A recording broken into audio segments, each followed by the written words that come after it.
Assalamualaikum dan selamat sejahtera kepada semua pendengar yang mengikuti podcast kita pada hari ini. Selamat datang ke episod khas yang membincangkan tentang masa depan pendidikan teknikal dan vokasional di Malaysia, iaitu pendekatan TVET di pacu industri dalam memperkukuh pendidikan teknikal dan vokasional.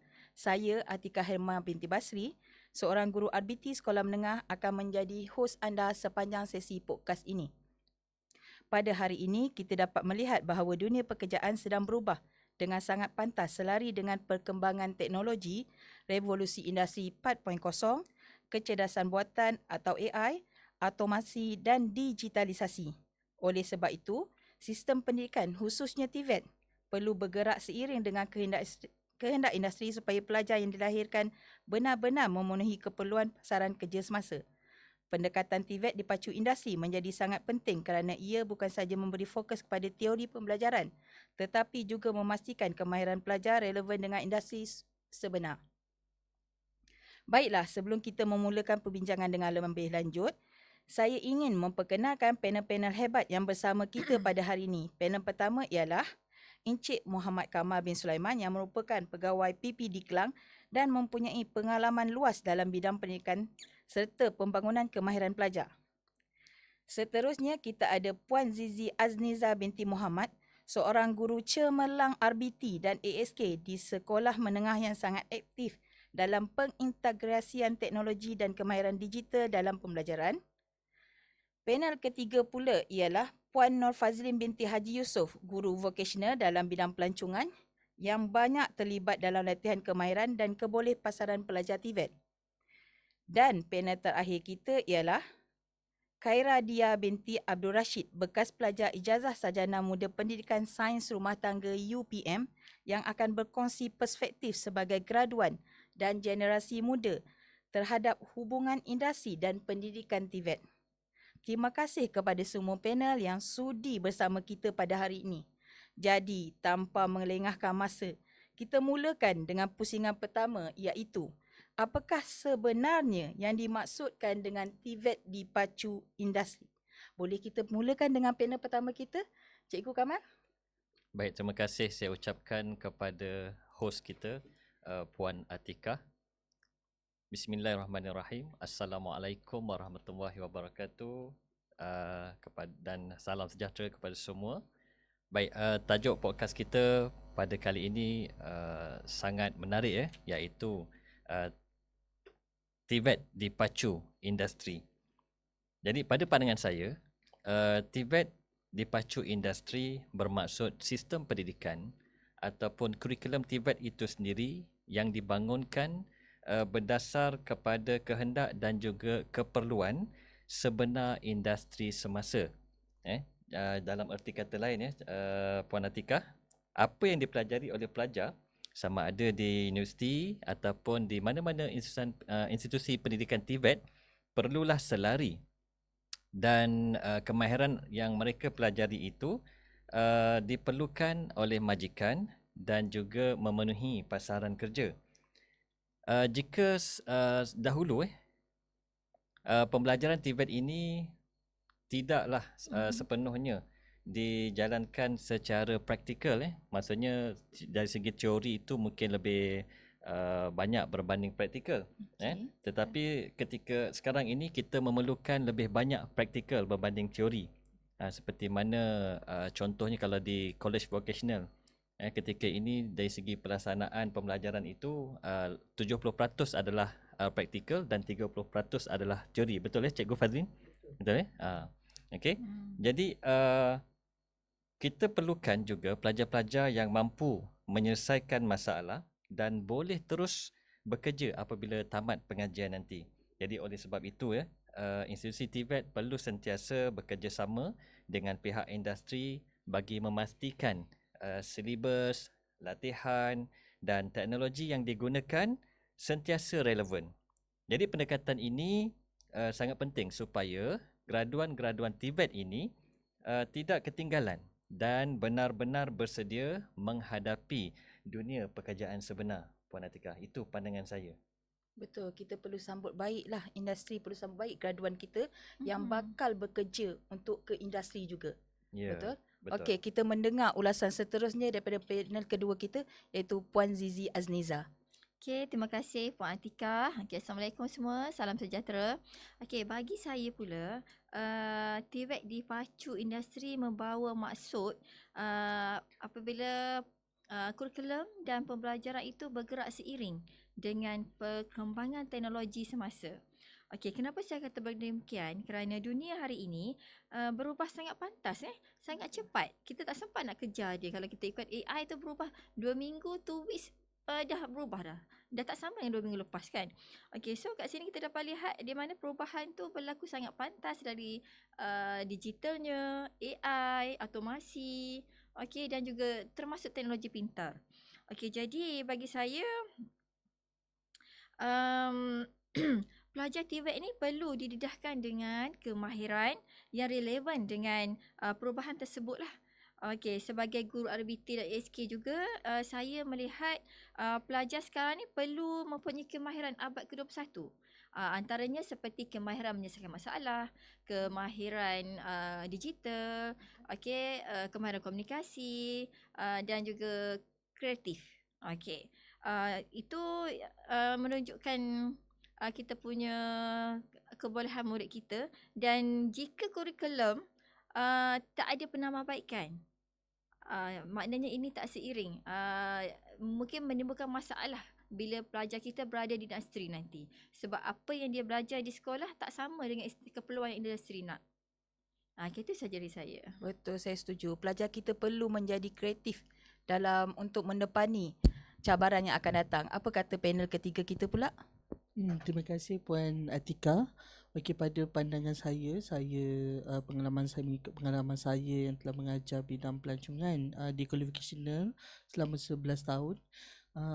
Saya rasa pendekatan TVET di pacu industri sangat penting kerana industri hari ini sangat memerlukan pekerja yang berkemahiran tinggi dan pekerja yang boleh menyesuaikan diri dalam apa jua keadaan pekerjaan sekalipun. Okey, dalam bidang pelancongan sendirilah, contohnya pelajar bukan walaupun bidang pelancongan ni bidang soft skill bukan hard skill, pelajar sendiri perlu juga menguasai bidang kemahiran dari segi kemahiran komunikasi. Maksudnya bukan sahaja pelajar perlu menguasai teori, tapi pelajar perlu juga menguasai kemahiran komunikasi, kemahiran menguruskan perkhidmatan pelanggan, kemahiran teknologi dan sebagainya. Disebabkan itu latihan industri dan pembelajaran berdasarkan pengalaman sangat penting untuk pelajar, supaya pelajar diberi peluang untuk merasai suasana kerja yang sebenar sebelum mereka tamat pengajian nanti. Dengan cara ini dapat meningkatkan keyakinan diri pelajar dan pelajar lebih bersedia dan dapat menyesuaikan diri apabila memasuki alam pekerjaan nanti. Okey.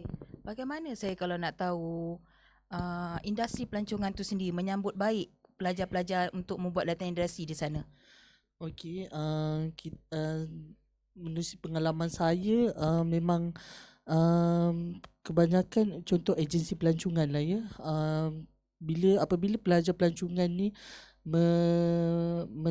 melalui menjalankan praktikal latihan industri di agensi, kebanyakan agensi menyambut baik pelajar-pelajar kami, dan saya boleh cakap hampir 90% pelajar saya sebelum habis latihan industri ditawarkan pekerjaan di agensi pelancongan tersebut. Jadi kita dapat lihat agensi, maksud industri pelancongan itu sendiri menyambut baik pelajar-pelajar qualificational ni. Bagus. Okey, seterusnya apa kata kita minta pandangan daripada Cik Khaira selaku fresh graduate daripada UPM. Okey, baiklah. Terima kasih saya ucapkan kepada Puan Atika.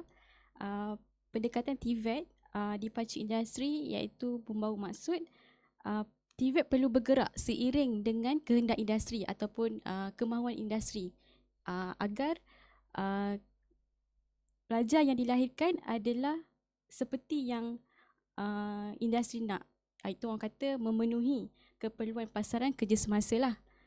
Seterusnya, sebagai lepasan pelajar universiti, saya melihat bahawa latihan praktikal ataupun latihan industri sendiri memainkan peranan yang besar ataupun memainkan peranan yang penting dalam membantu pelajar memahami dunia pekerjaan, realiti bekerja ataupun realiti industri orang kata kan. Kadang-kadang apa yang kita pelajari dalam kelas tak sama sebiji dengan industri sebenar. Betul. Teori tu berbeza-beza. Mungkin macam saya pelajar, jangan terasa macam cukup dengan teori yang kita belajar sahaja. Malah nanti kita akan masuk industri, lebih daripada itu kita akan belajar. Dan pengalaman-pengalaman barulah. Jadi bagi saya pelajar kena sentiasa bersedia dengan perkara baru yang mereka akan dapat. Selain itu, pengalaman praktikal juga membantu pelajar secara tak langsung membina keyakinan diri dan juga cara komunikasi mereka. Dan juga sekarang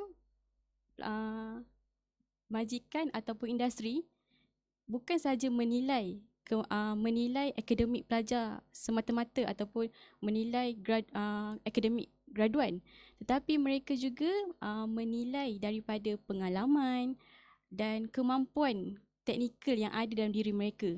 Jadi di situ industri akan mahukan graduan yang berpengalaman, akan membantu industri mereka lah untuk menjadi lebih maju. Jadi saya rasa hubungan antara industri dan pendidikan memang sangat baik dalam melahirkan graduan yang berkualiti dan tenaga kerja yang mahir. Itu pendapat saya, Puan. Okey. Berdasarkan pengalaman Cik Khaira, boleh ceritakan sedikit pengalaman latihan industri? Macam latihan industri, macam kami sebelum masuk kepada menjadi guru pendidikan, iaitu latihan praktikal, pelatih, kami akan ada untuk latihan industri dulu. Kami terbuka kepada 3 latihan industri dalam bidang kami lah. 3 tu apa tu? Yang pertama latihan industri kecantikan, industri fashion, pereka fashion dan juga kulinari, masakan. Oh, maknanya Khaira pergilah dekat industri tersebut. Macam kami pelajar sebelum tu kami boleh pilih antara 3 ni. Oh, pilih salah satu ke mungkin 3 sekali? Salah satu saja. Okey. Sebelum kita masuk sekolah dalam 2-3 bulan macam tu, sebelum tu kami akan pergi ke industri untuk buat latihan lah dekat sana. Macam saya pilih bidang industri kecantikan. So ada pengalaman bekerja kat spa lah macam tu? Betul. Jadi kat situ sendiri saya boleh kaitkan pengalaman teori tu berbeza.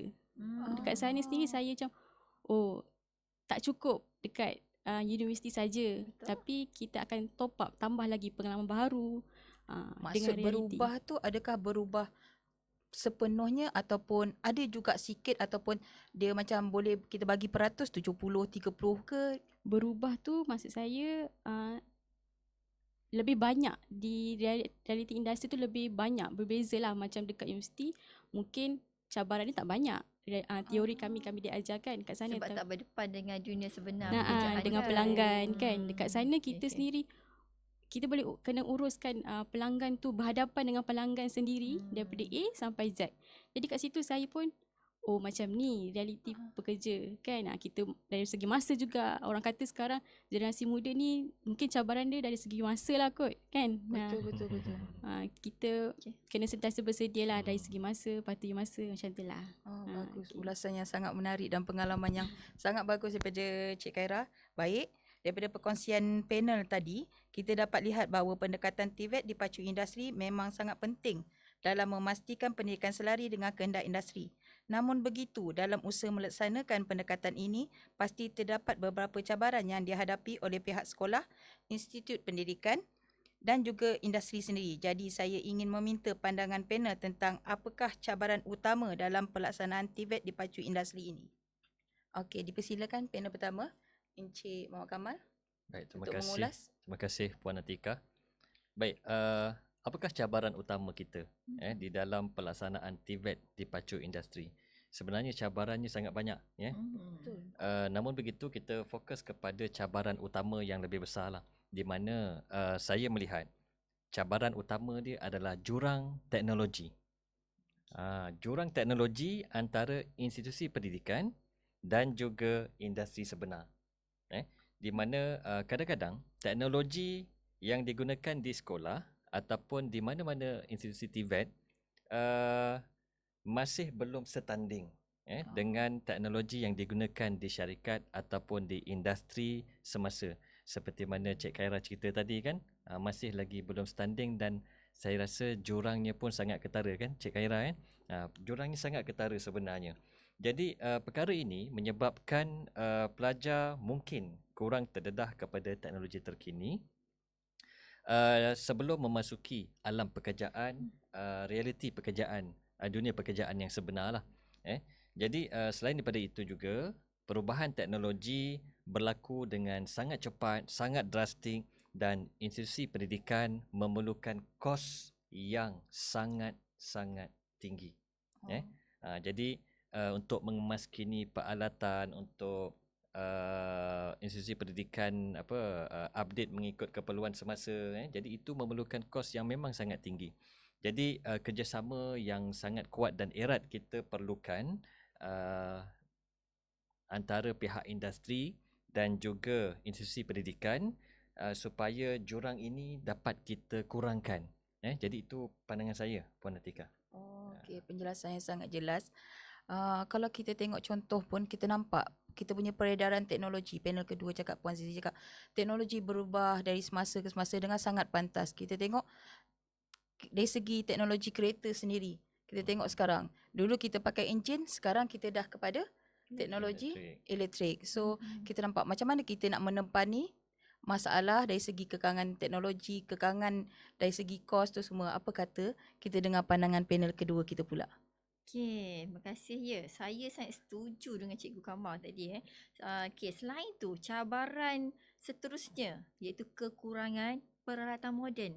Kalau kita perhatikan dekat institusi pendidikan, peralatan kita ada yang canggih-canggih. Kita ketinggalan kat situ. So kat situ kita kekurangan peralatan moden dan kemudahan teknologi juga menjadi cabaran besar khususnya di setengah sekolah.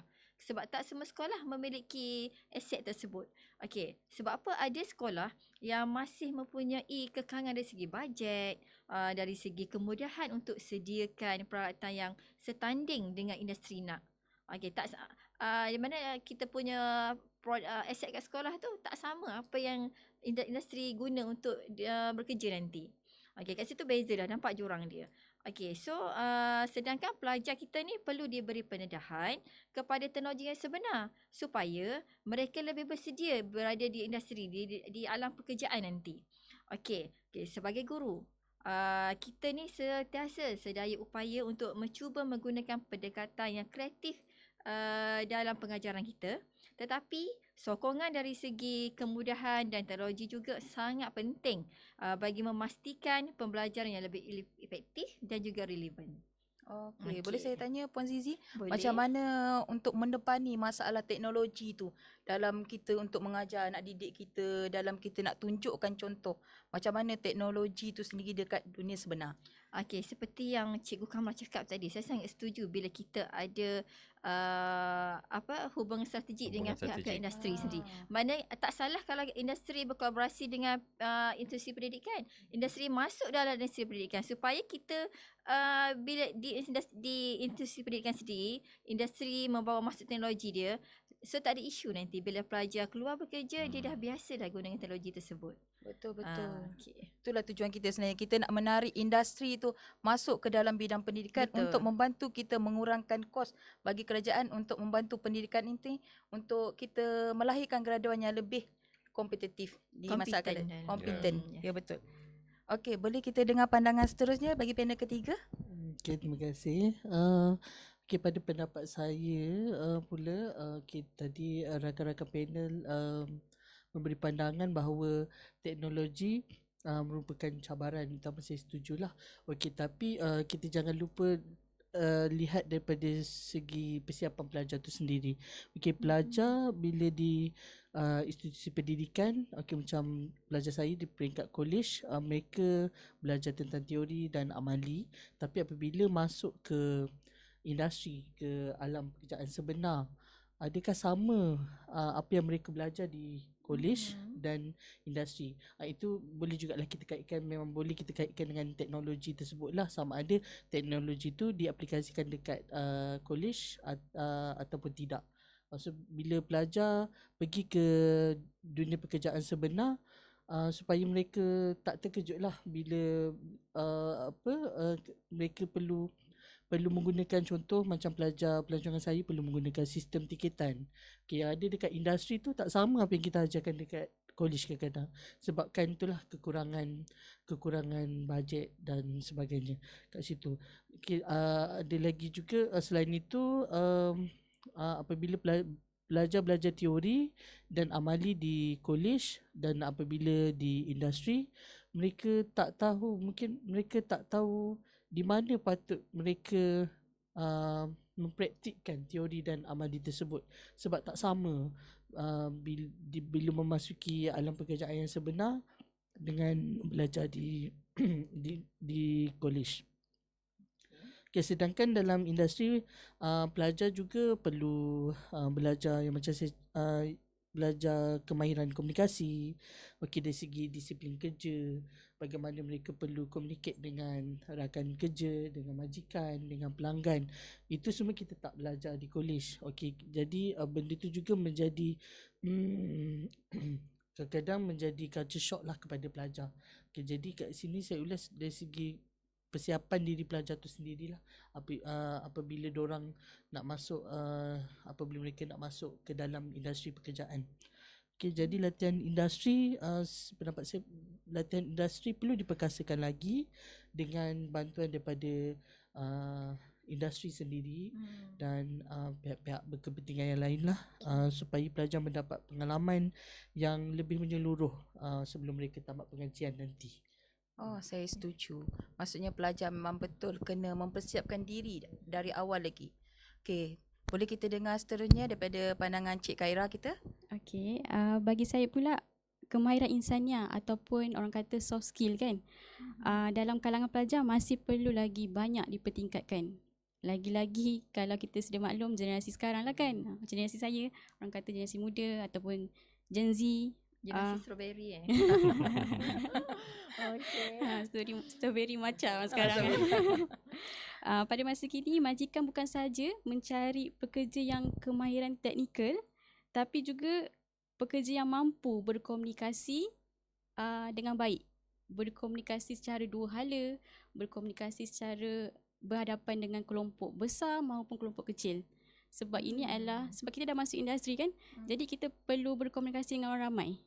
Kalau kita duduk seorang, tak membantulah tak membantulah industri tersebut.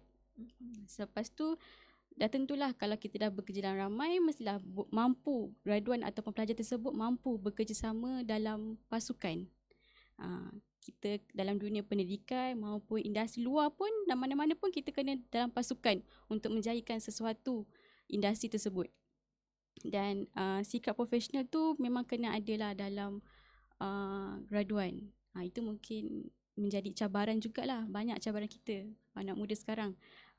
Komunikasi kita kena terapkan dengan baik, sikap profesional. Bagi saya, graduan nak masuk ni, nak ke industri perlu bersedia dengan pelbagai kemahiran insaniah, soft skill mereka lah. Dan bersedia juga bila ditegur dengan pihak majikan, betul. syarikat kan. Betul, saya setuju yang tu. Kalau tidak mudah sentap. Tak mudah sentap. Sebab kita tahu generasi muda strawberry sekarang susah untuk menerima teguran. Macam mana dari segi Khaira, boleh ke menerima teguran dari segi komunikasi dengan panel-panel? Kita tahu cikgu-cikgu yang lebih berusia, yang sukar untuk menerima, yang lebih pengalaman, maaf yang lebih berpengalaman di sini, sukar tak untuk komunikasi tu untuk kita masuk dalam grup golongan generasi yang berbeza dekat situ? Macam saya dah dari awal lah, saya kena bersedia untuk menerima pendapat-pendapat orang ramai kan, pendapat. Macam sekarang masuk sini pun, kita pun perlu bersedia sebab kepala saya dah fikir, aku akan belajar nanti dengan orang-orang yang lebih hebat. Macam cikgu-cikgu sekalian kan, orang-orang hebat. Jadi, mesti dah tentu mereka menjadi kita punya penunjuk. Kat luar mereka memang jadi penunjuk ajar kita, tapi kat sini kita perlukan ilmu-ilmu mereka. Jadi kadang-kadang kalau ada apa-apa, kita perlu tunjuk ajar dari mereka lah. Jadi kena kurangkanlah yang sikap-sikap sentap tu kan. kadang-kadang ada juga yang pelajar yang mahir dari segi teknikal tapi dia kurang yakin. Keyakinan diri ni kita kena pupuk sebab kena belajar lah dari sekarang. Sebelum bergraduate pun mereka kena ada keyakinan diri. Sebab nanti kita akan dalam industri, kita akan berdiri di kaki kita sendiri. Kan? Ya, Betul. Setuju. Kita tak boleh, macam sebelum ni belajar, kita dengan kawan, dengan pensyarah, tak tahu apa-apa, cari pensyarah. Kan? Tapi kat luar nanti industri, mana industri nak pergi, mana haluan kita yang tunjuk diri kita. Dan orang-orang mahir macam ni hanya membantu kita. Jadi, hala tuju kita yang dorongkan. Dan jadi institusi pendidikan perlu memberi lebih banyaklah penekanan pembangunan secara soft skill supaya graduan TVET menjadi lebih berkualiti dan mampu berdaya saing di peringkat global antarabangsa, dan mereka orang kata berkomunikasi tu sangat penting. Jangan jadikan kalau bahasa Inggeris ke kan, jadikan itu halangan. Komunikasi depan orang ramai, kita kan belajarlah. Dekat luar, dekat industri, kita akan jumpa pelbagai bentuk orang. Dan jadi situ kita kena bersedia. Ya, macam-macam perangai ada. Betul. Macam-macam perangai, macam-macam latar belakang Ya. kan. Macam Jadi tu lah. kena persiapkan diri dengan soft skill ya. Betul. Itu saja. Okey. Baik, sekarang kita masuk ke bahagian terakhir perbincangan kita, iaitu tentang masa depan TVET bersama industri. Dunia kini sedang bergerak ke arah digitalisasi dan teknologi pintar. Jadi saya percaya TVET juga akan memainkan peranan yang semakin besar pada masa akan datang. Saya ingin meminta pandangan panel tentang bagaimana mereka melihat masa depan TVET dan apakah langkah yang perlu diperlakukan untuk memastikan TVET terus relevan dalam dunia pekerjaan masa akan datang. Okey, saya persilakan Encik Muhammad Kamal untuk memberi pandangan. Baik Puan Atika. Baik, dalam menepani cabaran TVET pada masa akan datang, sebenarnya kalau di Malaysia sendiri pun dalam konteks Kementerian Pendidikan, kita ada dasar TVET negara di mana Malaysia sendiri pun memang sedang menerajui dan melihat bahawa TVET ini perlu diperkasakan daripada masa ke semasa. Jadi pada pandangan saya lah, masa depan TVET ini bergantung kepada kerjasama yang kukuh antara institusi pendidikan dan juga pihak industri seperti mana yang kita bincangkan tadilah.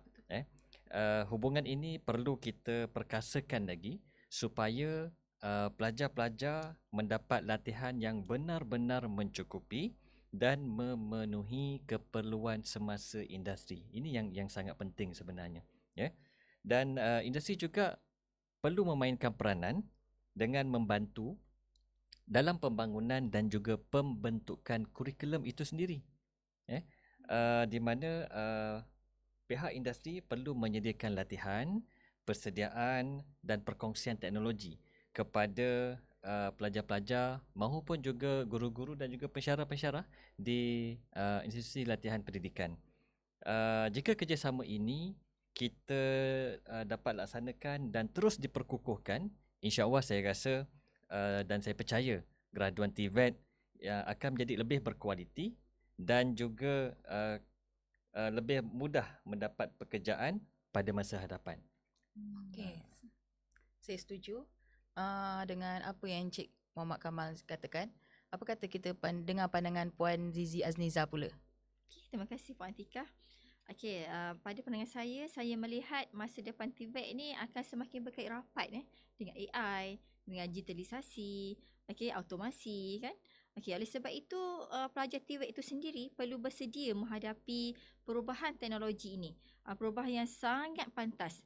Okey, dan kemahiran digital bukan lagi menjadi pilihan tetapi menjadi satu keperluan.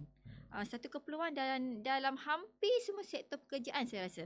Dan sebagai guru, kita juga perlu sentiasa meningkatkan kita punya kompetensi dalam pengetahuan dan kemahiran kita supaya kita mampu untuk membimbing pelajar-pelajar kita mengikut perkembangan teknologi semasa.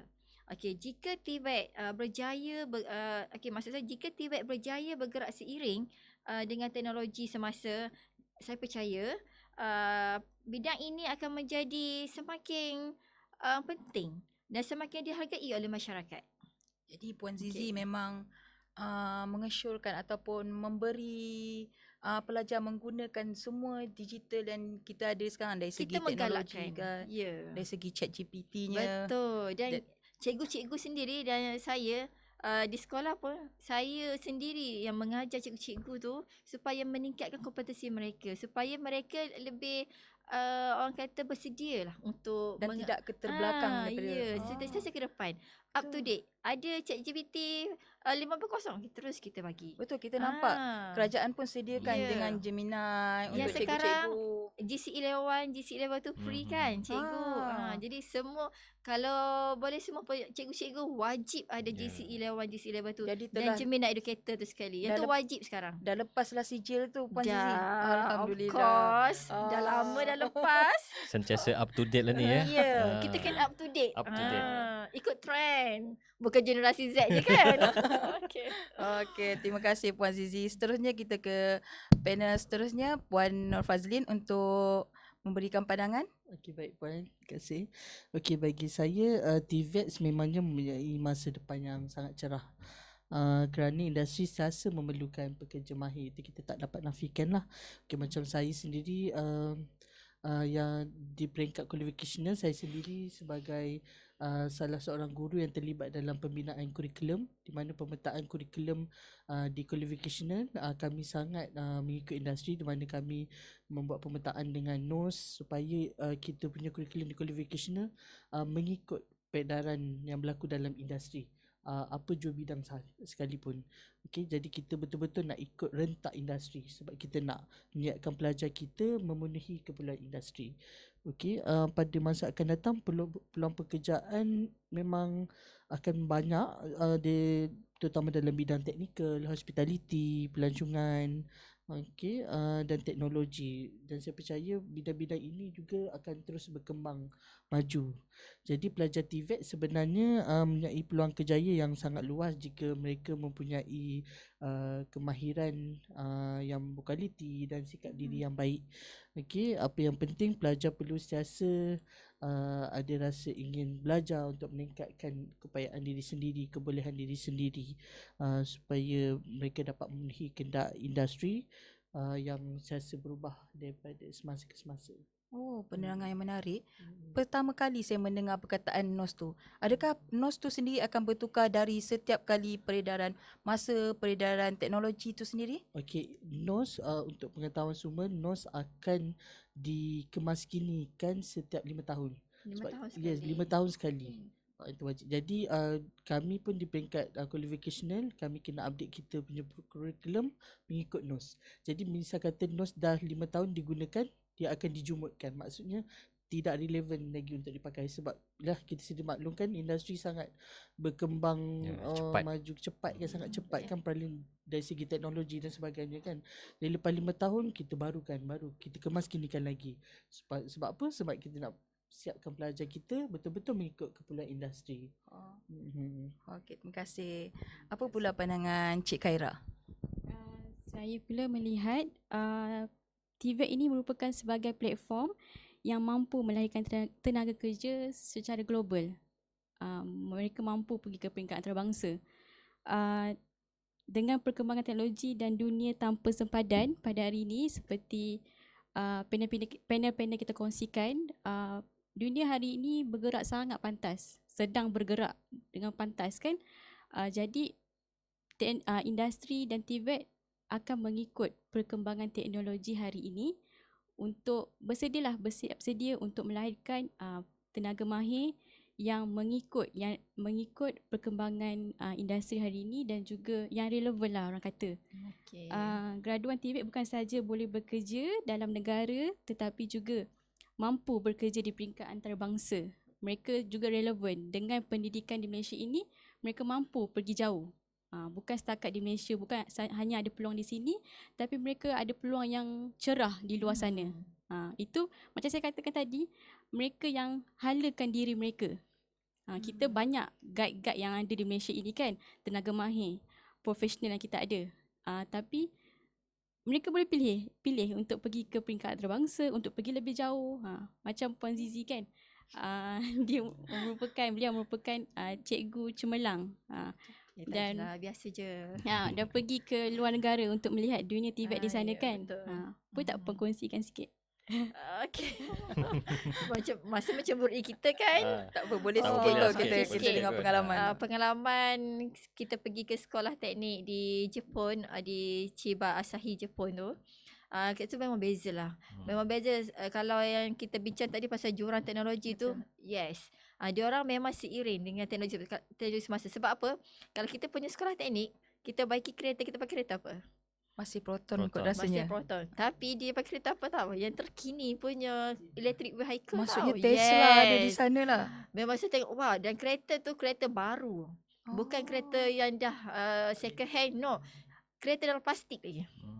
Tengok dia punya itu Kita guna beza kereta jauh. tahun 90-an. Proton Saga lama kan. Dan dah tak tally, dah tak relevan dah dengan kita punya industri kereta kan Yeah. sekarang. Kita antara sedikit saya kongsi. Okey, itu saja. Okey, terima kasih Puan Okey, Zizi. sama. Namun begitu, untuk mencapai tahap tersebut untuk pergi keluar negara peringkat antarabangsa tu kan, pelajar perlu mempunyai gabungan kemahiran teknikal, yang kita katakanlah kemahiran teknikal, kemahiran komunikasi, kemahiran insaniah tadi tersebut, kemahiran yang ada. Jadi di situ mereka akan mahir, mereka akan bersedialah untuk pergi ke jauh.